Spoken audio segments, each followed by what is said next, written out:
好好吃。这种好好吃。我感觉今天到目前为止没有踩雷的。芋头控终极梦想。感觉是今天上班难吃的东西。然后是我的芝士耳环，哇，我这一身配的简直了。他们为了节电，边上的两边都是不开的耶，只有中间开了一条道。落地台北第二天一早就赶去基隆了，因为实在是太喜欢，导致后来离开台湾前又去了一次。看这个视频，怎么了？它没有声音，还有聋哑人手语，它还有字幕。听闻这个聋哑人手语的作用是？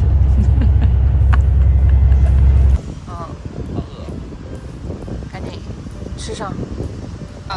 你看，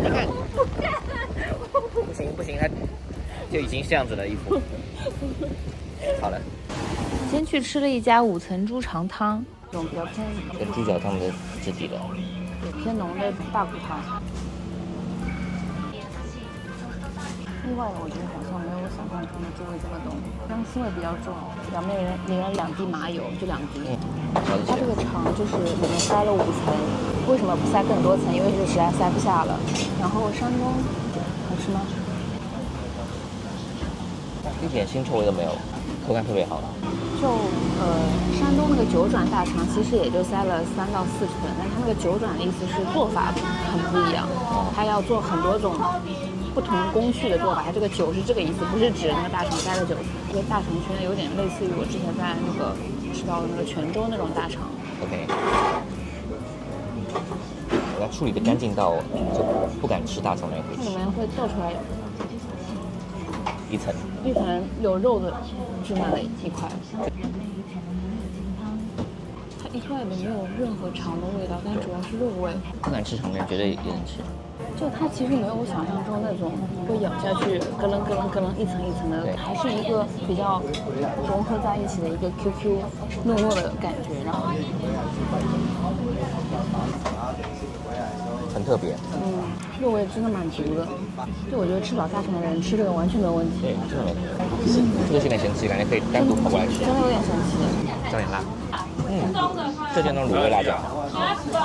不用。类似于宁记辣椒酱那种风格的是吧？对，跟那个东明快刀手那个辣酱一模一样。上面那个是酱油膏油葱酥，好久没吃红油菜了。爱吃，炒的不是特别好，有点老。它是烫的。但是我们家这个辣椒油，比较接近那种胡辣椒的辣椒油的味道，它有股胡味，但是不苦，还蛮特别的。有胡辣椒的味道。对，你尝尝看，就是它好像就是辣椒油里面已经加了糖，还是因为我混到了酱油膏？不是吧？应该不是。真的胡辣椒味道。对，你吃到那口有甜吗？没有。那我就是混到酱油膏了，是不是？对，还蛮香的。但有的人不爱吃胡辣椒。它这么费工的一个东西，一碗汤只卖50块，我觉得真的对，太良心了吧。我觉得这个汤可以加点胡椒。那胡椒会比较好喝，对吧？有胡椒味的话，会变成猪肚汤的猪肚鸡的感觉。但你要说这个汤，就很难说。说实话，就是它的味道是猪肉浓缩的那种肉香味，对，口感是橙子的那种 Q 糯的口感，就它不是一个突破你想象的一个体验，但是就是能吃到这个东西，我觉得还蛮神奇的。是这个吧？这是他们家小摊贩起家的，现在也是古早味。来了，你先。酸辣汤的味道。哎，真的清淡版的。清淡版酸辣汤。也不是，它是酱油加骨汤的味道，加点香菜，因为有香菜，所以你觉得有点像酸辣汤，一点点是。对，有的，还是有类似的成分。这个是姜吗？嫩姜。它嫩姜像竹笋一样，好好吃这个。这不是姜，像腿。对，这是。它这个肉羹其实有点像我们之前在台中吃的那个排骨米粉汤里面那个。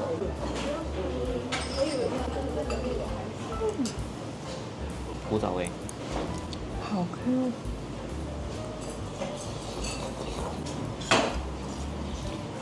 调味有点像福州肉丸、鱼丸里面那个肉馅的调味，它的肉好 Q。牙齿碰到肉会有那个叽叽叽的声音，满足感很强，这么大一块肉，每个都是还。蛮好吃的。但它这个调味就是，我觉得蛮好吃的。你知道为什么它叫吉古拉吗？这不就是奇库蛙吗？啊，对呀、哎呀，你好没劲啊！不是，就这名字一听就是音译吧？不知道日文就不知道。不知道日文就不知道啊，因为那个竹轮的日文叫奇库啊，这个奇库蛙，奇库啊，重音在后面。所以就变成吉古拉。这个竹轮，这个酱有点太浓郁了。我们以前吃那个台湾手抓饼里面，我喜欢涂这个酱，对，甜辣酱嘛，这个猪轮，这个竹轮，是不是？鱼味比较重，真的。感觉不是很淀粉的那种。那边是什么？辣椒面，辣椒粉边。有醋，那里面可以加醋。试试。作为酸辣汤高手，负责任啊。那你再加辣椒面，不就变成酸辣汤吗？啊不。啊，胡椒粉也可以。完了。变成酸辣汤了。正宗上海酸辣汤。是吧？你加胡椒粉就是正宗上海酸辣汤。正宗上海酸辣汤。就是感觉我以前不是很喜欢吃这种东西，本来已经炸好了，然后它都是炸的脆脆的了，然后你还要特意把它放到双汤水里面的东西把它浸湿，我就不懂这个，但是它这个我又觉得很合理，它感觉没有外面那一层包裹炸过的面衣，它又少了那一层口感，也不会这么吸汁。好落味啊！这家推荐好了，推荐指数6.5颗星。其实我这2次去对基隆的印象很好，虽然没有台北那么繁华，但主城区的烟火气我很喜欢。无福消受呀，我每次都是我先。不是，太烫了是吧？没有，我不会用筷子。哇，它表皮煎的很酥，然后它葱其实不是那种切的非常细碎，是比较大粒的那种。它葱很香。它的葱油饼做法有点像上海的那种对，葱油饼做法。里面有高丽菜。没有这种葱，它的葱是那种葱，不是小葱，是它那个葱是那种有肉感的葱，就是山东大葱。有点像那种风格，它咬进去以后，葱的内壁里面会有一层软黏黏的那个粘液的那种感觉。我吃准。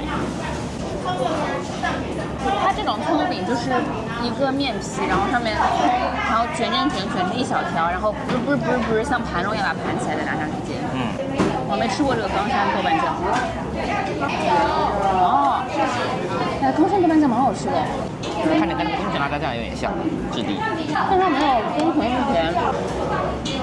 哎，有点像。哎，我觉得台湾辣椒酱真的我真的觉得台湾辣椒酱都做的蛮好吃的。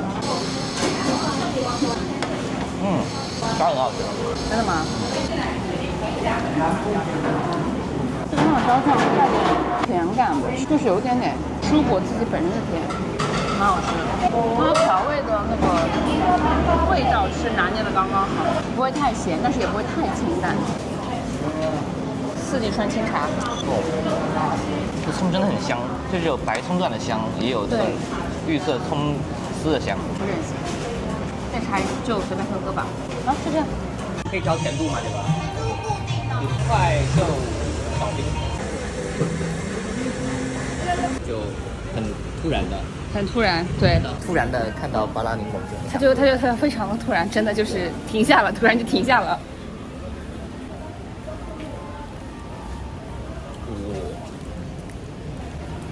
还蛮好喝的，很解暑。可能因为我们没有怎么喝过这种类似的果茶饮料，所以对这个东西的评价没有茶全脂，果汁饮料，所以对这种没什么评价的这个基准线，就是我觉得他们家这个口感上的话会带点拔辣那种比较醇厚的肉感，香沙的鲜榨的嘛。对，拔辣香气还蛮浓的，就是我喝完以后到现在嘴巴里面还都是拔辣味，其实柠檬味道跟拔辣的味道属于一个差不多5比5的状态。这杯65台币，在美国这种鲜榨至少6.5美金。那美国也不是拔辣产国呀。我是鲜榨果汁，就任意这么一杯。不能这么来评判的呀，这物价都不一样呀。相比较我之后去的嘉义和宜兰，感觉也更行人友好一些。应该是这个吧？是的，是这个。芋泥球，不需要特写的，特写过了。不要特写的，就芋泥球就芋泥球嘛。真的像就是个芋泥的球，就是个球。我靠，芋头控终极梦想。真的吗？特别在什么地方呢？不能特别，就是很芋头味。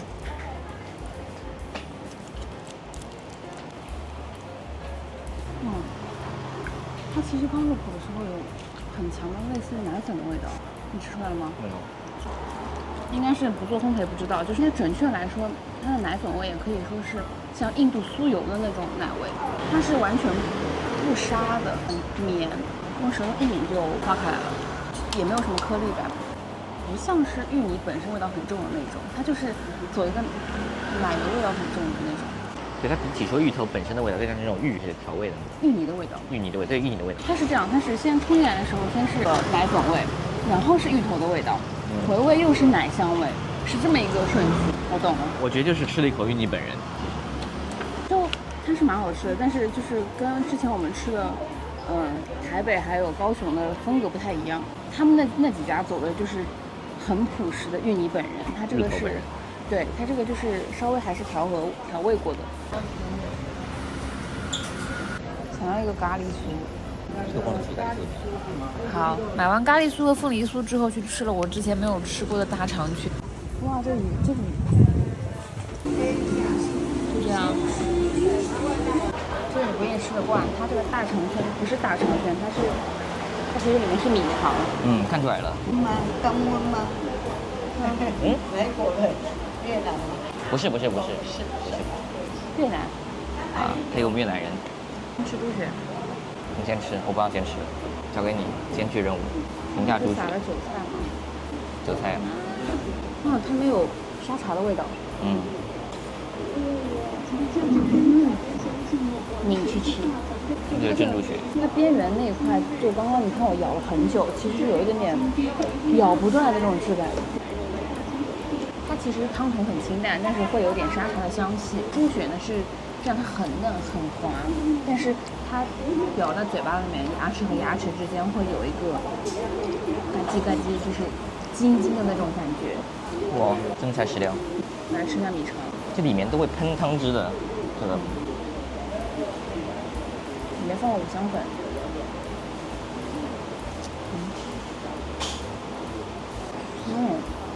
它其实就是拿香肠那种肠衣去灌了米，它的米是有调味的。我感觉它在骨汤里面煮的，所以它有很重的肉香，然后就是五香粉的味道，就是类似于五香卷的那种调味，但是是很清淡的那种，不是。好黏哦。它是糯米吧，应该是。试一下这个辣酱，甜酱。不好意思。这个是最辣的那个酱，看他们写，这个大辣。就是生辣椒。生辣椒那种辣。加会好吃吗？因为直接不加，说实话没什么味道。加了酱油。什么没什么味道？我觉得不加没什么味道，就有点五香味。对，就是肉香味加点五香味，就是它这个东西其实没有什么很重的调味，但是我觉得吃起来还蛮舒服的。简单的，就你不会觉得说它很无聊，但我觉得可是如果吃惯那种偏咸偏辣偏重口的味的人，是觉得它没什么味道。这么可以。它这个沙茶是牛头牌沙茶的味道，但只是有点香气，其实喝这个汤喝不太出来。对，是的。好了，我估计就是，如果以后猪血不是吃到的不是这个口感，就一定会先猪血。是不是跟火候有关系？我 get 到你刚刚说那个喷汁的感觉了，它那个猪血里面是有一点点孔洞的，咬到那个孔洞那个地方，它会有那个煮的那个汤的汁水喷出来。我觉得这个大肠圈就是，我虽然刚刚说它很有滋味，但是确实没办法，就是一次吃一份。对，它有点太饱肚了，因为基本上都是糯米。我觉得这个猪血汤比我们之前吃的那个一家子好吃。但是一家子里面因为有那个软肠，所以油脂感更丰富。我吃到了，你要吃吗？多吃点血，你贫血啊？医生说的没有菜脯。有，对，我挖到过。之后这家被我认定是来基隆的必吃，而且我在其他地方都没见过猪肝肠，不知道这算不算是基隆的特色。它这个猪肝肠其实就是肠衣里面灌猪肉，然后还放着猪肝，所以一次能吃到很多味道。我刚刚在边上的时候就觉得他们家有一股烤的香气。有的表皮上有个炙烤的味。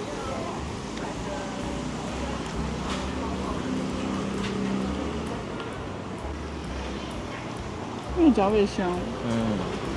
哇，它层次好多哦！我无法形容了，有点。一下子有点难以形容。对，首先如果平时不爱吃那种老的猪肝的话，可能会觉得它肝味比较重，但它口感没有那种很老猪肝那种粉的感觉，它是那种像猪肝酱一样的，就是越南扒蟹的那种感觉，绵软的，这好有特色哦。然后它的那个烟熏味是有点那种偏咸鲜调的烟熏味，嚼到中后段的时候又有烧肉那种甜感。有。它表皮就是有肠衣那种脆，里面有肉质的咬的肉感，又有那个猪肝的那种绵密的感觉，然后又有烟熏味，又有烧肉的甜味，它好好吃哦，这个。这真的很好吃。好特别哦。而且有些部位还有那个炸猪油渣的那个猪油渣那种香脆味。对，因为它好像是有那个肥肉的部分的。对对对。它有瘦肉，有肥肉，有肝，也有可能是外面那个香肠它，对，肠衣的部分，肠衣的那个部分炸完正好，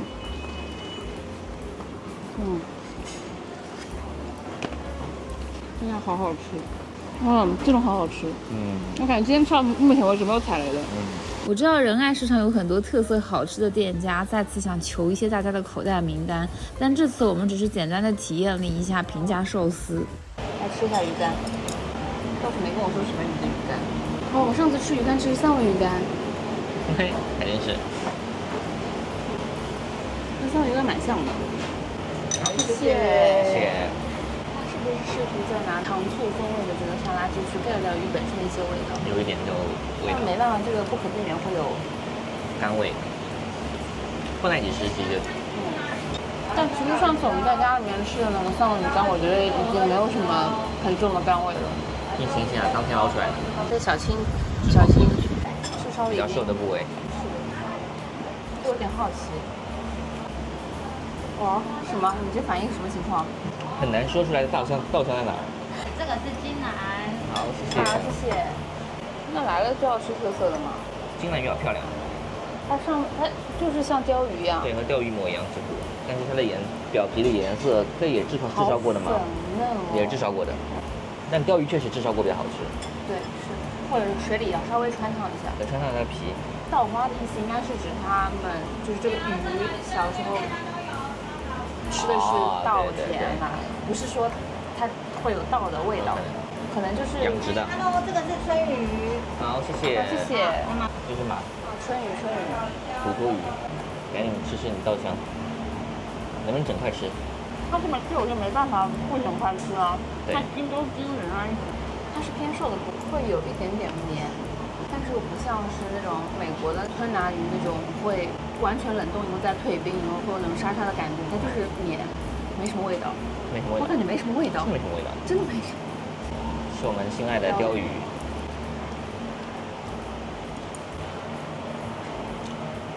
吃起来就纯纯的在吃炙烧的味道。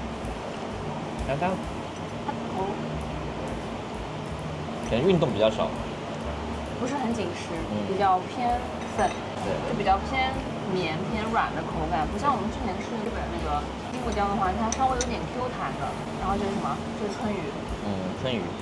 会有一点点银皮会有那种腥味，但就是也不是腥味吧，就是银皮特有的那种海味。我其实没有很排斥这个味道。你喜欢的？我挺喜欢的，但是它又没有银皮那种。它也就是三个口感都很像，绵绵的感觉，不 Q， 然后油脂都比较少。对。但还是蛮新鲜的。不惊艳但是。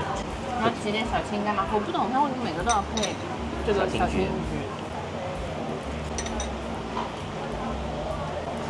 还不错。没有盖到，对不起。这一进去会有一点柑橘味，解腻我是姜类配的。就我还是蛮喜欢吃鲷鱼的那个皮的部分，就会有点 Q 的，对，有一点点咬不断的感觉，其实，蛮有嚼劲的。其实它是比较一个偏向于你嚼到最后把它吞下去那种感觉的一个存在，但它就是会跟鱼肉本身的质地产生一个 contrast 嘛。硬吃几种特色鱼种，应该算几种特色鱼种吧。土托鱼肯定是台湾的，因为台湾一般都把它做成羹汤类嘛，土托鱼羹，生吃确实比较少一点，感觉是今天吃到比较难吃的东西。啊，对，就这样。